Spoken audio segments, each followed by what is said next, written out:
Welcome back to Interjections Domestic Double Edition. Inter win the Coppa Italia 2-0 over Lazio, cementing our first domestic double since the treble season. Been a long time coming. We're here to celebrate it. I've got Mikko and Jay here with me. Mikko, welcome. Coppa Italia champion. Mikko, how are you doing? Thank you, sir. Yeah, uh, it's the Ascension Day. Although I'm not much of a religious person, but still, from yesterday celebrating the ascension of Luis Henrique to the Inter legends after his heroics with Pedro on the pitch. but yeah, very very pleased to see Kivu snapping the double in his first season at Inter, and it's good to continue from here. Happy to discuss about the match was what it was, but let's dive deep into that. We only go deep on interjections, Mikko. Jay, were you one of the many Inter fans celebrating the Luis Enrique kick to the face of Pedro? I'll admit I completely missed it live. Uh, I, I mean, the game was, as Miko said, pretty shit. So there were a lot of times. It was also at 5 a.m. and I didn't get much sleep before then. So I kept kind of like nodding off slightly and getting distracted. And thanks to the combination of my increasing age and social media, just smoothing out my brain flaps and otherwise just creating cavernous holes up there. I can't do one thing at a time anymore, man. I cannot just sit down and just watch a game. I need to like watch it on one screen while I've got something going on the other screen while looking at my phone and like constantly flipping between WhatsApp and other instant messaging and TikTok and Instagram. In other words, I'm fucking cooked. But I missed the incident. I only came back to see Pedro on the ground writhing in pain. And I was like, what happened here? But then I did have a good chuckle when I saw the replay. So I'm kind of surprised it wasn't given as a yellow card to Luis Enrique. Was it? I don't think it was. It looked like there was some serious intent behind it, though. That did not look accidental. I thought, no, what makes it funnier is that considering who it was, I could totally believe it was accidental, It just seems like Right, kind of 'cause you saw him misplace a shot like 10 minutes before it that. just seems like the kind of stupid thing that a guy like Luis Enrique would do. But yeah, let's get into the match discussion. Yeah, so as you both said, I mean, this was not a match to write home about, but we played great in the first half of this game. The first 45 minutes were more or less domination. Someone shared a graphic that showed like momentum flow during the game, and I have no idea how they calculated this, but it passed the eye test of Inter pretty much being in control until like the actual 45th minute when Lazio had a half chance. It was hilarious when we scored the first goal. Everyone I saw online was like, "Oh my God, Thuram scored." I did too. The announcer did too. It looked like the way he reacted looked like, hey, he just headed the ball into the net. And then you get there, and in reality, it's just like an own goal that was perfectly placed. And from there, I mean, these weren't two great quality goals. It was an own goal, and it was Dumfries winning back possession and Lazio's third, and putting in a nice cross, or not even a nice cross, really, a pass that was tipped by Mata, and that was the game. And I don't have any complaints about it. We played as well as we had to. Lazio never really put up a fight. The second half was basically Lazio diving for 45 minutes and trying to bait the referee into sending off Bastoni.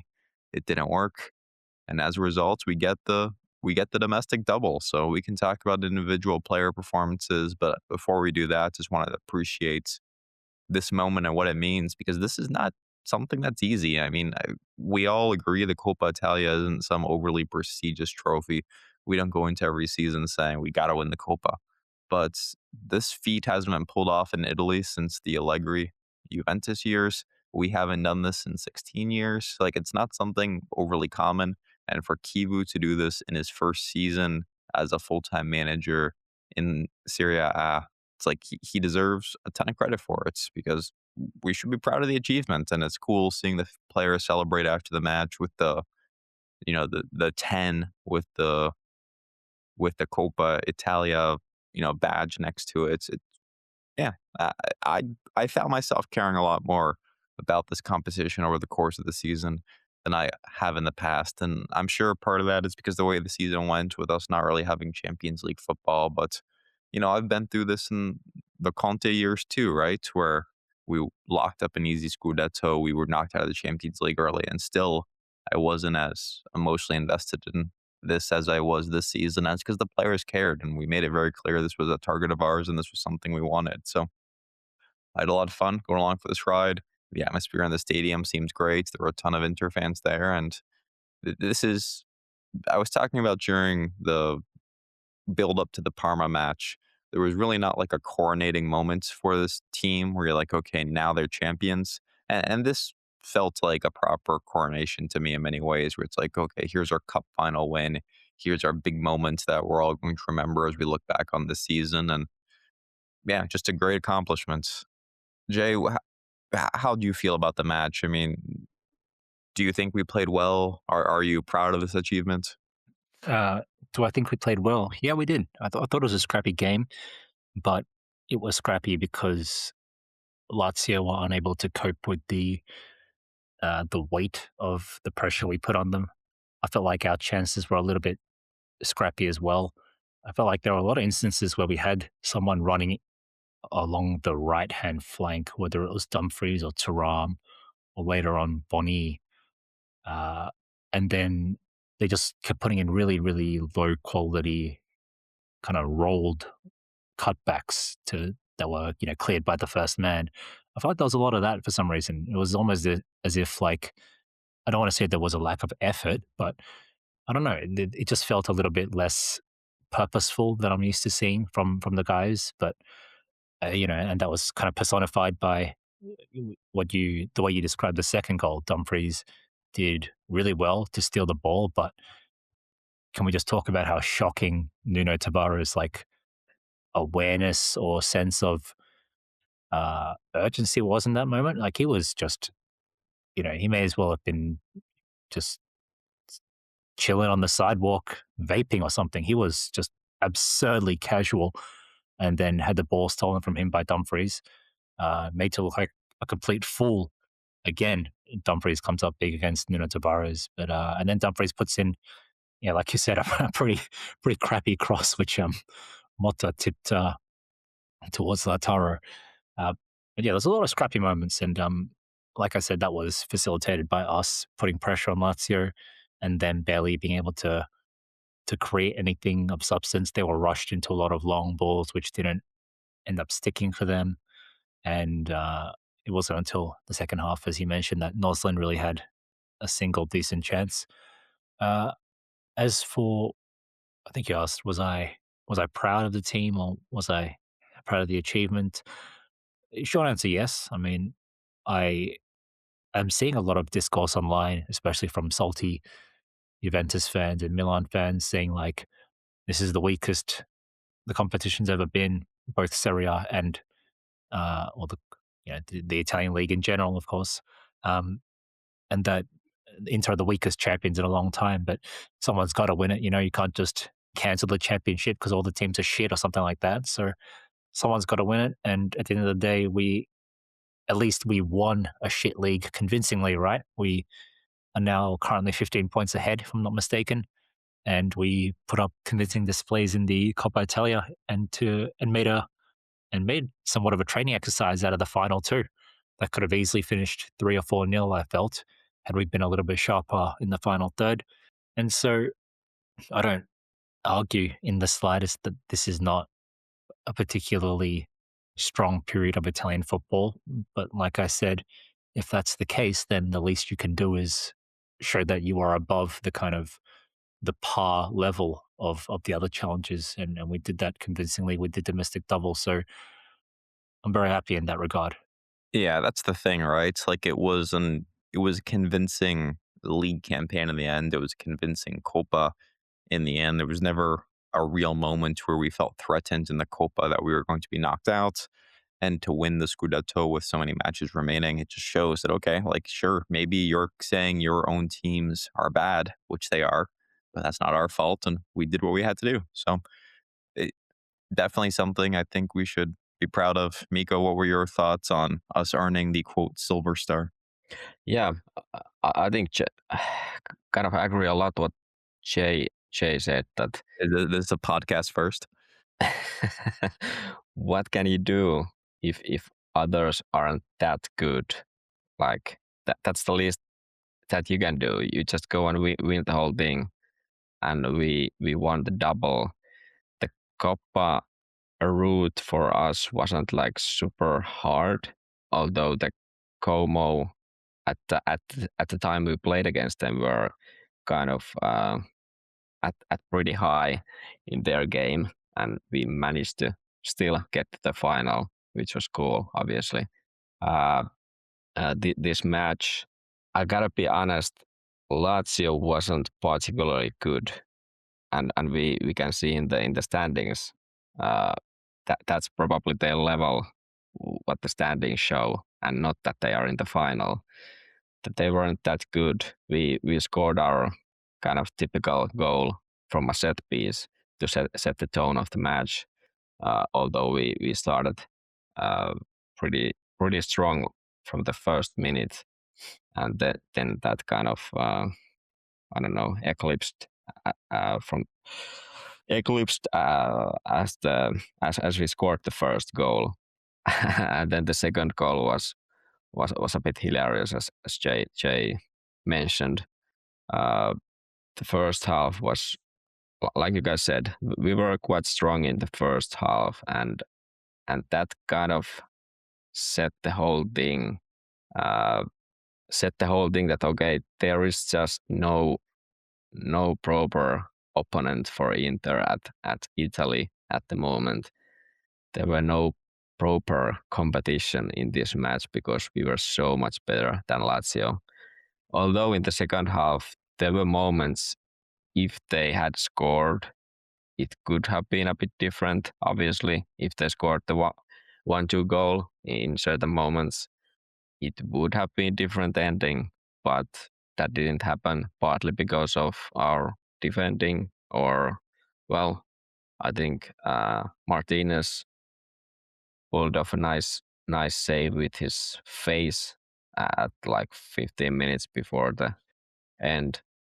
I guess that was kind of a key moment there. If we considered that, we did not, and it was it was a good moment to pull that save off at that point. But those were kind of very how do you say it? Very rare moments for Lazio to do something, and we were pretty good containing them. And then that kind of like I said that kind of uh okay, now I'm lost the words. Like There wasn't like a proper assault on goal from Lazio, really. yeah, and like I said, that kind of emphasized the fact how good Inter is. That they couldn't put any effort, like proper effort, to really challenge us in this match, and then we won it, and now we are here as the double winners, which is like great, as you Andrew mentioned. It's it's not that often it happens in Italy. I checked that. Okay, Juve has few of those in their kind of 9 Scudetti in a row run. They had like 3 or something, and was this like Inter's third double in our like whole history? So it is not that typical to win it, which makes it kind of extra kind of nice for Kivu to pull it off. Uh, Even if the like you guys discussed, even if the quality is not maybe at the top at this moment in Italy, at least we are there at the top and not there kind of trying to figure out what we are, like our uh, main rivals are at the moment. Let's get into some of the individual performances in the match. I want to start with Dumfries. I thought he was one of, if not our best players. Obviously, he had the dispossession of Tavares we're already talking about. Earlier in the half, though, he had a great volley shot on goal that was somehow blocked. And there's such a big difference in quality for this team when he started this season versus anyone else at right wing back, whether it be Augusto, Diouf, Luis Enrique. It's funny though, like Dumfries is a player you'll often see Inter fans shipping out when they do their hypothetical Marcati, and when we know that he has this release clause of 25 million that theoretically could be activated if he did decide to move on after the World Cup. So, Jay, what do you think of Dumfries' performance as a whole, and maybe can you talk about his importance to the team and how we don't want to lose him? Yeah, Dumfries had a big game, as mentioned. Obviously, had the assist with the second goal. Was constantly up and down the right flank as usual, and got his dues when he came off for Luis Enrique. As for his overall importance, I mean, everyone knows at this stage how important he is for this team and the impact he has. Uh, I guess part of it is that he's a really willing runner and finisher and excellent at getting on the end of those balls from the more perhaps cultured attacking outlet down the left of DeMarco, right? DeMarco's the provider, Dumfries is the finisher, and that combination just seems to work so well. Dumfries is always in the right place at the right time, attacking that far post or the center of the box to make himself or to make a nuisance of himself, and that presence is huge. The fact that he scored like what did he have like 4 goal involvements in the Champions League semi-final against Barca last season. He scored a double against was it Como recently, or he scored a double in one of the games recently. You get my point.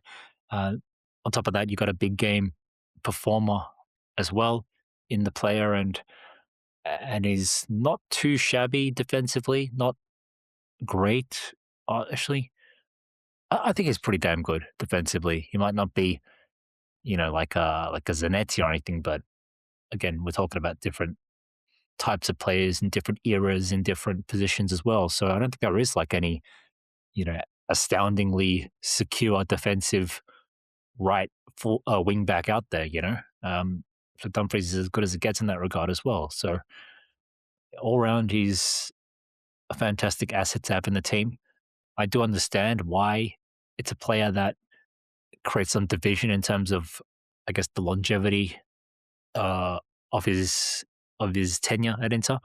I can see why people rather don't want to rely on him for too long because at his age, this is his last big contract, and people don't want to give a big contract to a player who might not be the most convincing technically, and who does rely a lot on athleticism and his physical qualities. But I think and so when we think of giving Dumfries like another 3-year contract or whatever at 30 years of age and 5.5 million euros, whatever it might be, it does seem like a lot of money for the kind of player.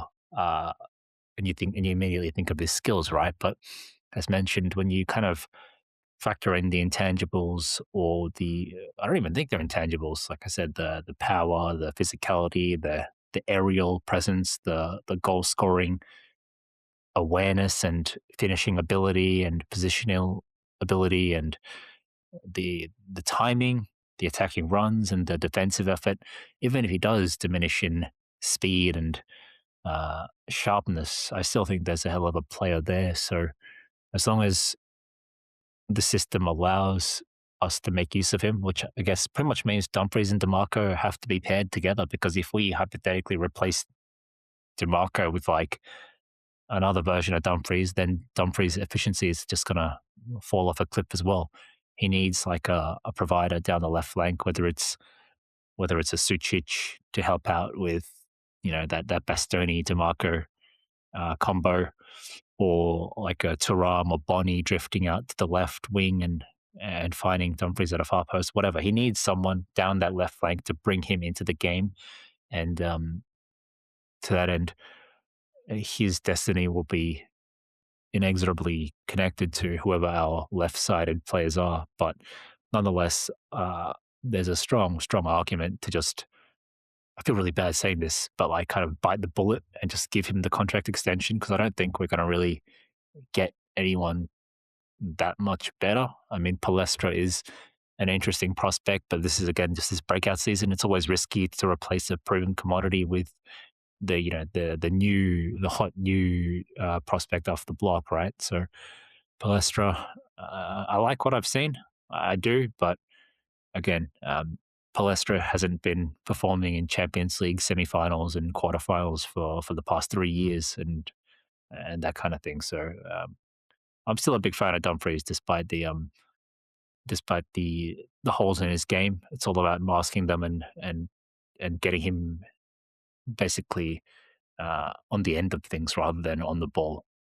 Yeah, and with the Palestra things, as we've talked about, it's just hard to imagine spending that much money on a right wing back when you have a certified starter in Dumfries and you already invested so much in Luis Enrique as the reserve, and who knows what you'll be able to do with him. Uh, Miko, I want to talk to you about Barella and his resurgence this season.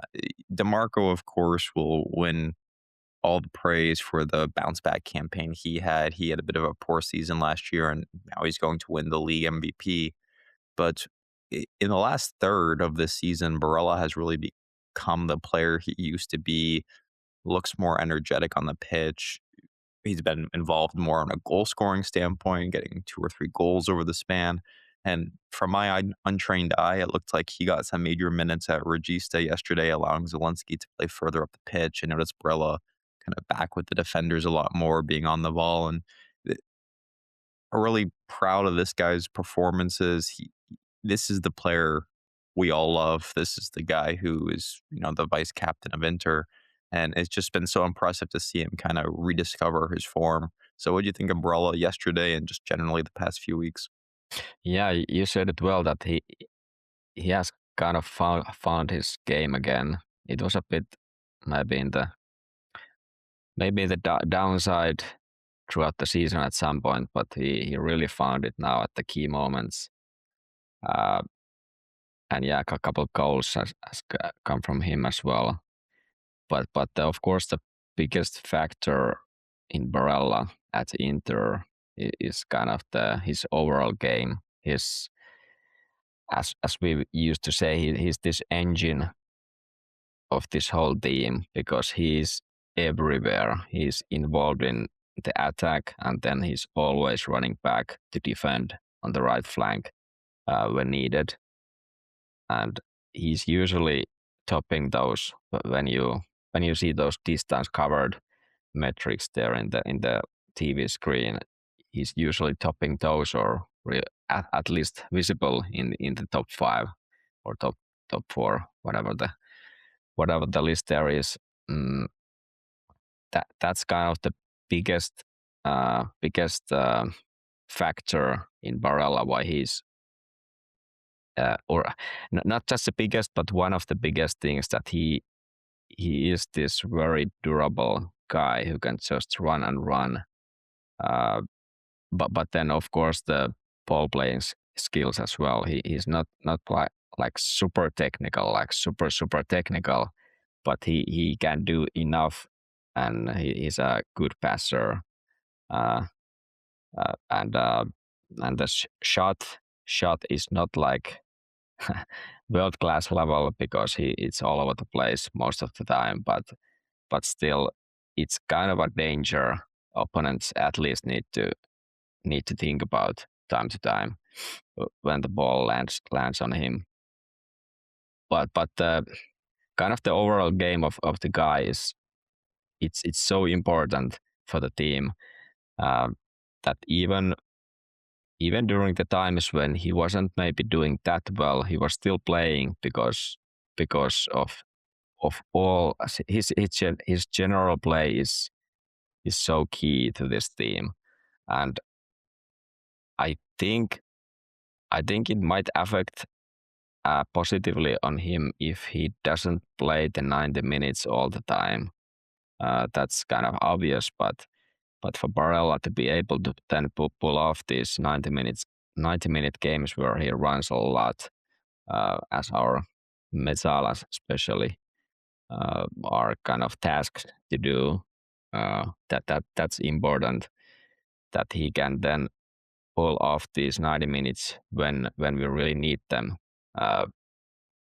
So it's good kind of management by Kivu to limit his minutes here and there, so that then he can rely on Barella when we need that 90 minutes from him.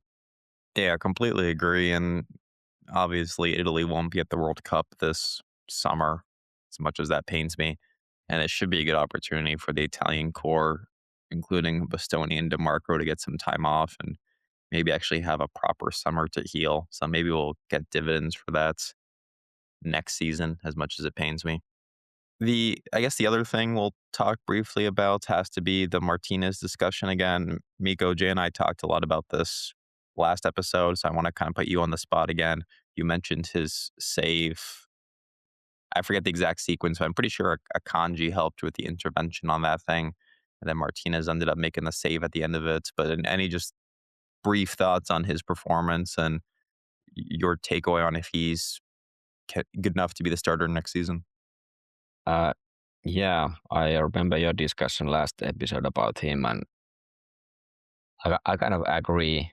I'm not like fully bought in with the guy, but as you guys mentioned or discussed, I also feel that it's enough because of the limited resources we have.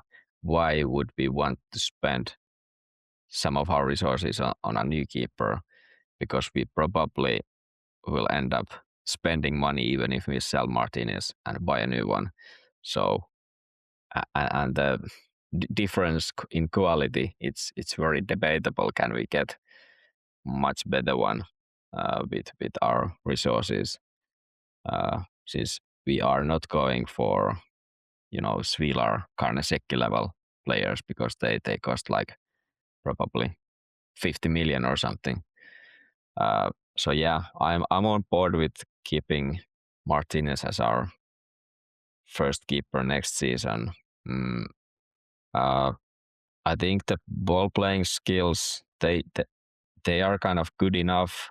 When he plays more, he will get better with that with the team. Like with Sommer, it's been or that's my kind of analysis why Sommer is still playing or has been playing so much is because he's so used to the team, and he kind of knows all the player position rotations, and the passing is so automatic in a sense.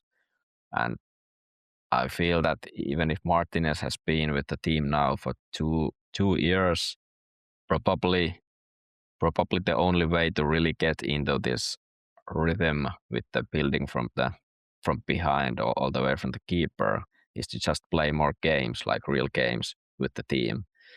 And well, as said, I'm positive enough that I will. I'm ready to trust the guy because he is at least better shot stopper at this time than Sommer in certain moments, definitely. And what I like about him that he goes for those aerial balls much more than Sommer. Although we have seen that he sometimes manages to miss them and maybe a bit too much for my liking. He misses those, but still, it's a bit like back in the day or like a few years ago with Onana. He was pretty aggressive with those aerial balls, but then he kept missing them. And Martinez is not maybe that, I don't know, poor or like uncertain with those, but there's also room from improvement in that aspect. But in general, I like the fact that my keeper is going for those balls because I think that they release the pressure so much more when the goalie can go for the ball rather than just stay on the line and hope that that the eventual shot or header comes close to him because the reaction times are so crucial in those moments that I just feel that with Sommer, he can't do anything with if he stay when he stays on the line and the shot comes from a set piece or the header comes from the set piece. If it doesn't go directly against him, it's a goal always. And I want to see something different for once from a keeper. So yep, I'm positive enough with Martinez. Yeah, completely agree. Okay, Jay, I'll give you last word on the Copa. Is there anybody else performance you'd like to highlight or anything else you'd like to shout out from the match before we move on to some league discussions? I'm not sure, to be honest. I don't have any like particular highlights in terms of individual performances or anything like that. As mentioned, I thought it was just a team-wide outclassing of Lazio, uh, and and I think as a unit we just stayed quite strong. No gaps, no weaknesses, no holes, and we functioned pretty well. I will say that the one thing I want to say is that it's a shame that Luis Enrique goal didn't go in, because that was a really beautiful combination of just crossfield zigzag passes, right? Barella sprays out a long ball to DiMarco, who puts in this low first time. I guess it was a cross. I don't think it was a shot. Yeah, it was a cross. Yeah, To Luis Enrique, who, in fairness, looked pretty offside. But that angle that I saw could have been a little bit deceiving. But anyway, Luis Enrique also hits it just wide of the post, so that would have been a great goal had it gone in.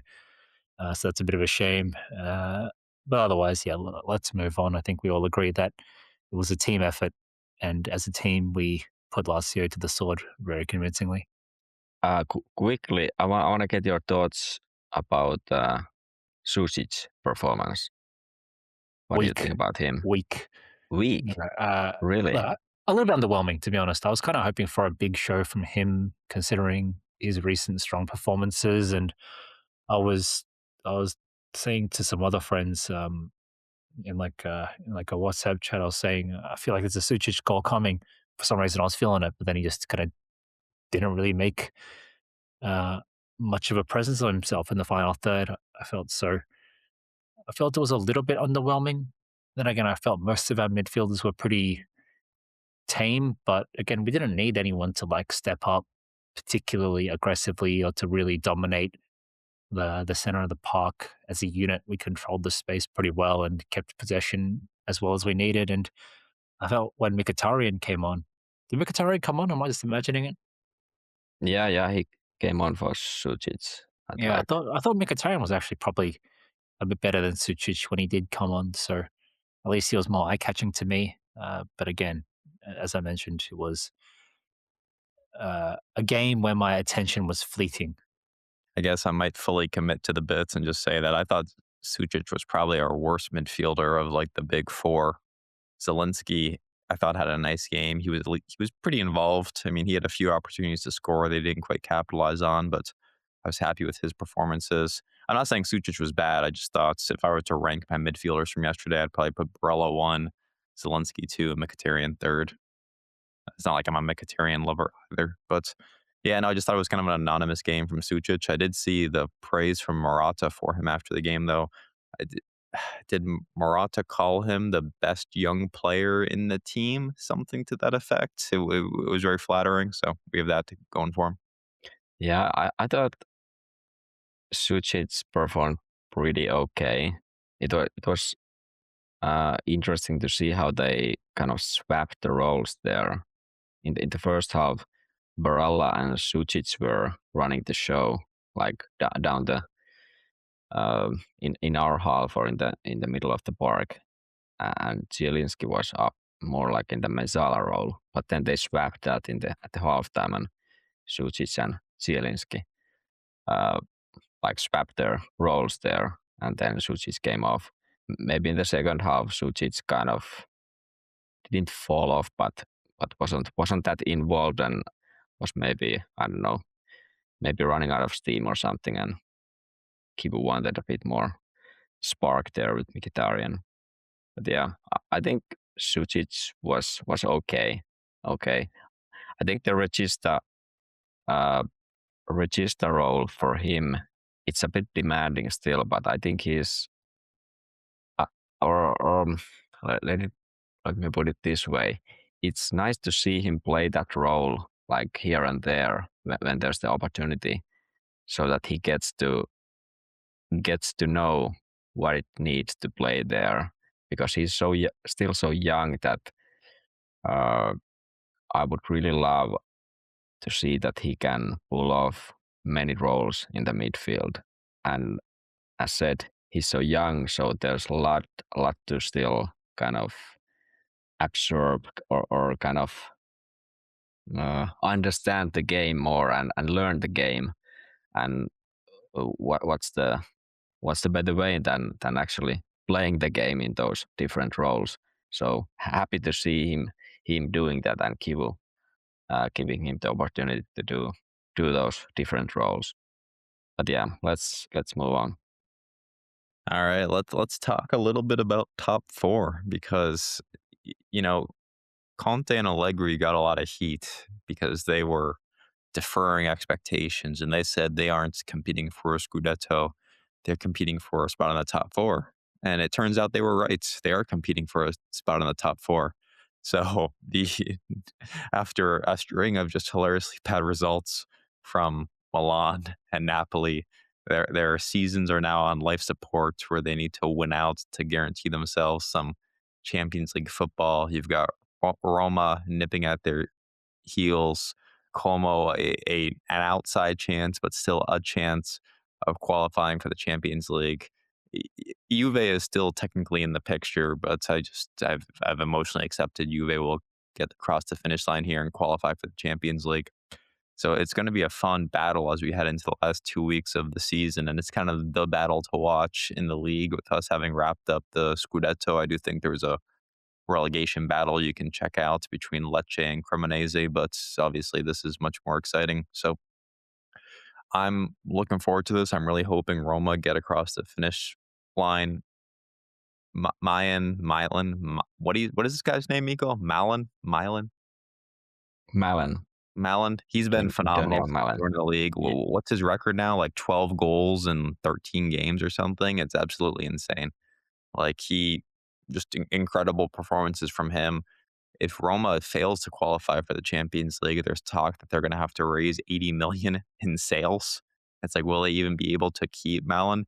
If they don't, like, will they have to immediately exercise his purchase option and sell him on? So there's some fun subplots there.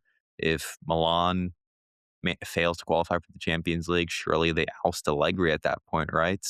So I'm going to turn to the man with his finger on the pulse of Milan fans everywhere, Jay. And Jay, please tell me how you, as a Milan fan, are feeling about this top four battle. I've been greatly enjoying Milan's recent, what's the word? Tailspin, nosedive, whatever you want to call it.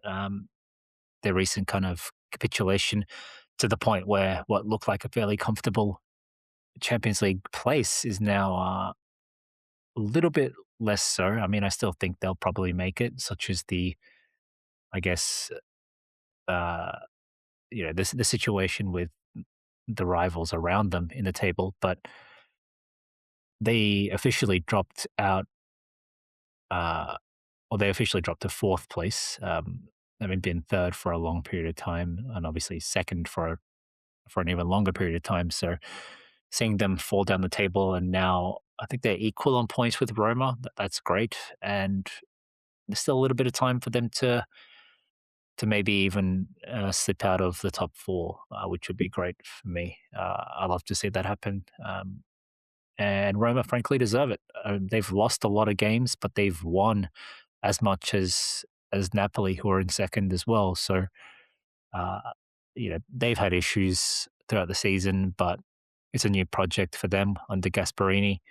And personally, I've never disliked Gasparini, despite the fact that he seems to have a massive chip on his shoulder against Inter, and that's, to be honest, somewhat fair enough in that he was brought in, not supported, made a scapegoat of, and then everyone laughed at him for wanting to play 3-5-2, only for us to play 3-5-2 many years later. Uh, so he got hard done by what was a basket case club at the time, no question about it. But nevertheless, I've never been like as big a anti Gasperini guy as much as some. I think a lot of this is helped by the fact that I'm not as knowledgeable about the Italian media and all the press conferences and stuff. So I do understand he's got a bit of a reputation as a whiner, uh, even outside the anti-Inter stuff. So maybe if I watched more of his press conferences as a Italian speaker, I would like him less. But I have no issues with Gasperini taking Roma to top four. I think it's a respectable result as in his first season as Roma coach. So I'm personally rooting for them to finish top four and take that place off Milan. And if by some miracle Juve could drop out and third and fourth place are taken by Roma and Como, that'd be just like, you know, that'd be fantastic as well. But realistically, probably won't happen. I I don't know what the I don't think Napoli will move from second place. I don't know what the run in looks like for these teams. Looks like Juve have to play. So a quick look. Juve Fiorentina. have Let me Fiorentina. let me set this up. I should have mentioned this in my forward caps. So like Pisa plays Napoli, so you'd think that'd be a pretty easy win for Napoli. Pisa's already relegated, not fighting for anything. Milan have a tricky away fixture against Genoa. Not an easy place to go to and win. I know they also are missing a few key guys. I believe Leao was suspended for the game against Genoa.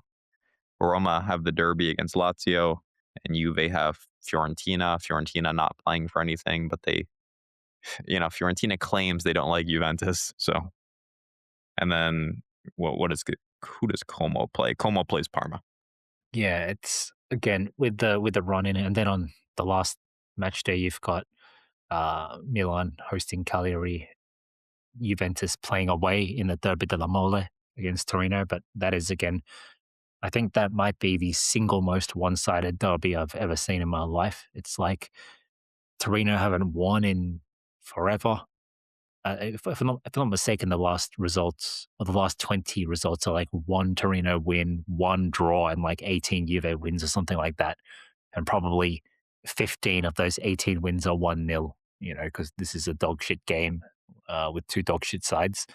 So I fully expect Juve to win that and cement their place. And then Roma play away to Verona on the last day. And I think Verona they've been relegated. Yeah, they've been relegated. So Yeah, some time Yeah, ago Verona and already. Pisa are both down. So who knows, man? Who knows? It's really interesting to see what the last two games will, or how, or if the last two games will have any influence on the top four standings. As I was just saying to Mikko before we started recording, I know that most clubs were wanting us to win the Coppa Italia because of some, permutations where Lazio winning would give them a Europa League spot and blah, blah, blah. That would affect the other leagues, but or the other teams now. But now I think Roma and Como, or fifth and sixth place, have automatically secured Europa League qualification, if I'm not mistaken. And then Atalanta is seventh and go into Conference League qualification, if I'm not mistaken. Or they have to play correct. a playoff for the playoff for Conference League. I think it's straight to the Conference League. Right. I Imagine believe so. playing a fucking playoff for the Conference League. But so those teams are probably happy that we won, and ultimately, I think the more deserving teams are representing Italy and Europe. Lazio have been, like I said, a basket case this season. Their record is 13, 12, and 11. It's not the worst, but it's firmly mid-table. They're ninth for a reason, and I think I definitely prefer a team like Roma with Gasperini's more adventurous style of football, more innovative style of football to represent Italy on the continent, whether it's the Champions League or Europa League. Likewise, Atalanta, same, and the same goes for Como as well. All these three teams play better football than Lazio or fucking Milan or Juve for that matter. So Yes, I'll support them in that regard. But completely agree. my final prediction for the for the for the top I, four I can race is I can predict your prediction. You're going to say Juve, Milan, and Napoli. no. So first place, obviously Inter. Second place, Milan. A late rally, we'll see them win 2 games. Third place, Juventus. As mentioned, they have the Derby della Mole, which is uh, a glorified friendly. Again, you mentioned Fiorentina, another glorified friendly, so they'll pick up 6 points. No, wait, that means that they would finish ahead of Milan. So, damn, my trolling prediction doesn't really work out. Let's say they draw against Fiorentina and then win against Torino. So Milan second, having picked up 6 points from the last 2 games. Juve third, picking up 4 points from the last 2 games. Napoli will fall to 4th place, losing their last 2 games and remaining on 70 points. And Conte will leave Napoli at the end of the season. 5th place will remain Roma, and 6th place Como, and 7th will remain Atalanta. So some movement in the top 4, but 5, 6, and 7 will unfortunately stay the same. That's my prediction. How are you All seeing right, this fall out, Miko?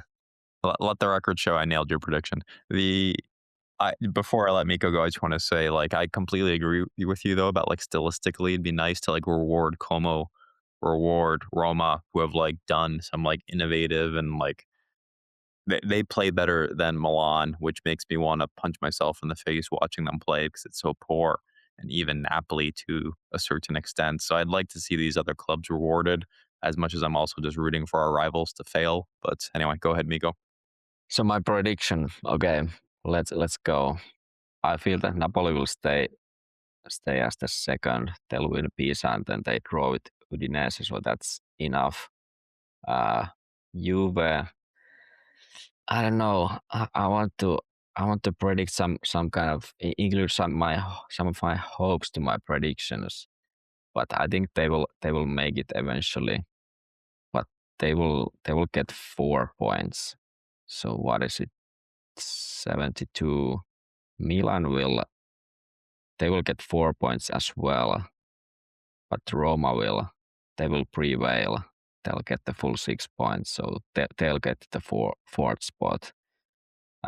Como will as well get they will get the 6 points, so that makes Milan going to the sixth spot. Okay, can that happen? I guess that can happen. Milan is such in a terrible kind of situation at the moment. I believe Modric is out as well for the season, and without Modric, they are so out of sync. And I guess the Rabiot is the only like a really good player there at the moment for them. So that might not be enough. I believe there will be kind of surprises coming either from Genoa or Cagliari for Milan. That there's a bit of hope in these predictions, but that's my order. Let's see. All right. I'm like very lukewarm about our chances of getting some favorable movement on this. Just I feel like these things never really work out the way we want. But with that being said, I'm going to go ahead and predict an Inter, Napoli, Juve, Roma conclusion to the Champions League spots, with Milan being stuck playing Thursday night Europa League fixtures with Como. I do think Milan's at risk of dropping points in both their next 2 games, just given how horrible their form is, the complexity of going away to Genoa. I'm not going to really predict any of these teams to lose. Otherwise, I all think they have pretty easy matchups they're capable of winning, and might see a choke job here or there. But yeah, basically, I'm going with Milan drops points this weekend. Everybody else wins out, and that gets you to like I said, the state of most of the big clubs qualifying and Roma leapfrogging Milan. So Milan's form has just been so poor down the stretch. Like they just been just an absolute disaster of a last month or so, and it's hard to argue that it's corresponding with the fact that their entire season was built around a 40-year-old midfielder who is in fact old and no longer playing. It's not really hard to see how this happened. So there was actually Until their late semi comeback against Atalanta, where they were losing 3-0 and then managed to score 2 goals in from the 87th minute and 92nd minute, something like that. Until that point, they had scored 1 goal in 6 games. Oh, sorry, no goals in 6 games. Or 1 goal in 6 games? Yeah, 1 goal in 6 games, having lost, I think, having only won 2 out of the last 8 or something like that. The point is their run in has been really poor, but yeah. you So know, it's interesting as you talk about like their lack of attack. So we all know that like that famous Corvino quote where it's like you need to sign, you need to have a good goalkeeper, you need to have a good striker, and the Athletic kind of did a piece where they were analyzing that for Roma and Milan and paralleling the difference in the trajectory of the two clubs. And like both clubs have great keepers. Spiller and Magnan are both two of the best keepers in the league, but look how different the striker position has turned out for them. Or Roma went out in the winter window and signs a guy who's going to finish second in the Capocannoniere. Meanwhile, Milan went and got Fulkrug, who just what does he have? Like 1 goal for them. It has been not nearly as impactful, and that's kind of the dovetail in form and why Roma is knocking on the door here. don't celebrate too soon. I'm sure if Milan do finish in the Europa League, they can just voluntarily opt out like they did last time. Oh no, guys, it's a punishment for us not to play in the Europa League, but we'll graciously accept this punishment. Sorry, guys. Okay, one hypothetical for Miko before we get out of here. Miko, would you rather Milan make the Champions League at the expense of Roma, and as a result, Inter sign a player from Roma, such as Kone, or would you rather the satisfaction of Roma qualifying over Milan? Hmm. I will take the latter. I'm fine getting other players than the Roma once in Roma. It would be quite satisfying to see Milan out of the Champions League. Although in the long run, I guess for Italy, it's always maybe better to have Juve, Milan, these richer clubs in the Champions League. But as I don't know, I can't support Milan Milan doing well at this moment, or more like they aren't doing well. So I'm ready to kind of kick them a bit more and see them suffer a bit more, and maybe they have this. Well, they will anyway have this new project coming up for the kind of fourth year in a row now. But the level of rebuild is then related to where they do they land to the Champions League or not. But yeah, I will pick the latter one. Nah, I'm man, screw ruthless. Italy. And Yep. all right, I'll say a emphatic 5-0.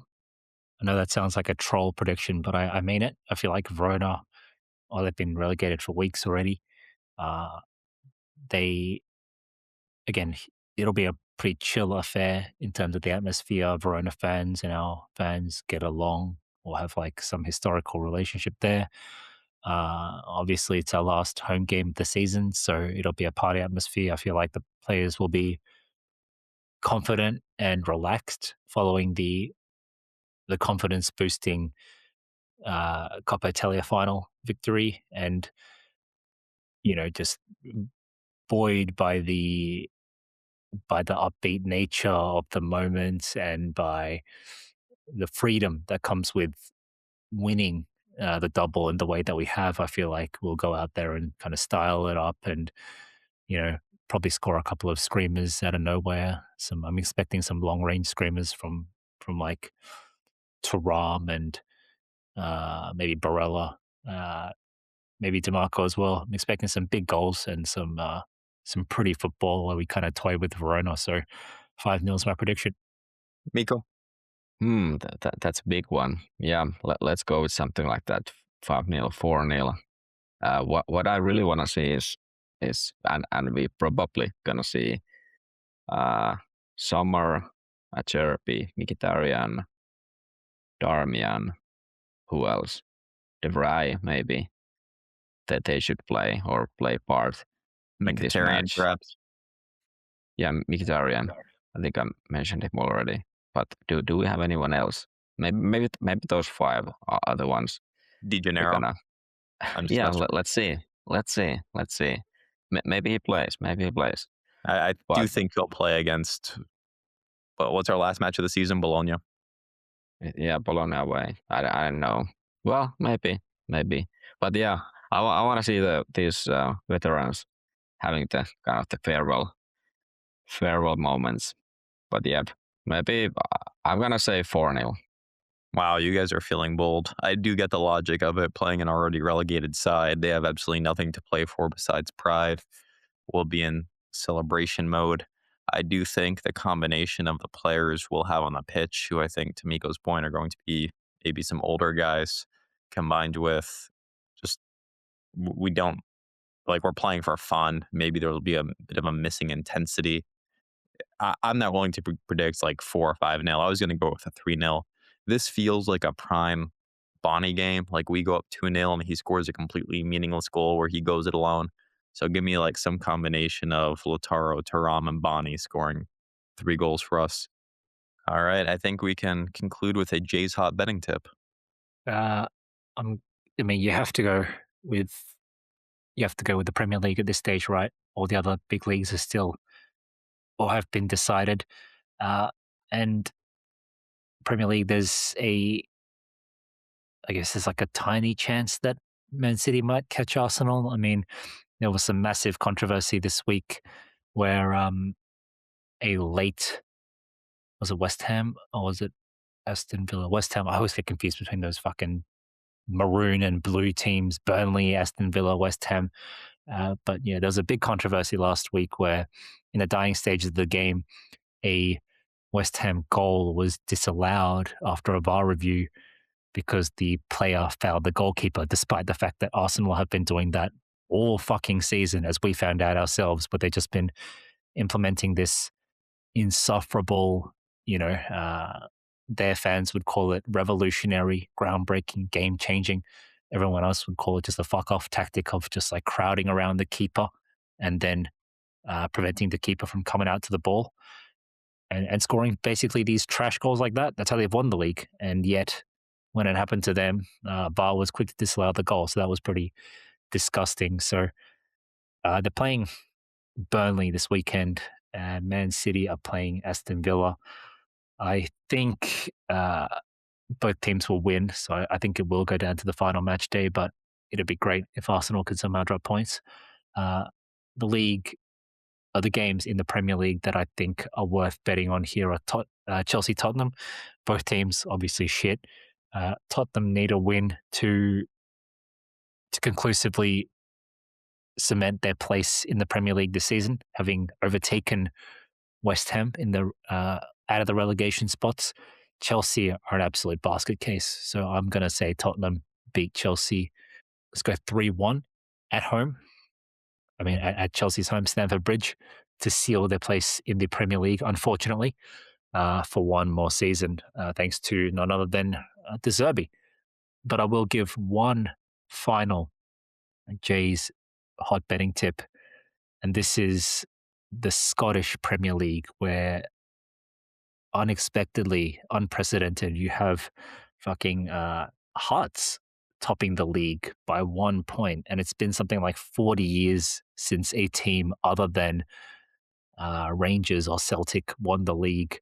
I think the last time a team outside those two, the old firm, won the league was Sir Alex Ferguson's Aberdeen in the 80s. And anyway, yeah, Hearts are first with 1 game left, and they will play away at Celtic in second place in 2 days. So it's a massive game, and Celtic got an absolute bullshit penalty. Actually, no, you know what?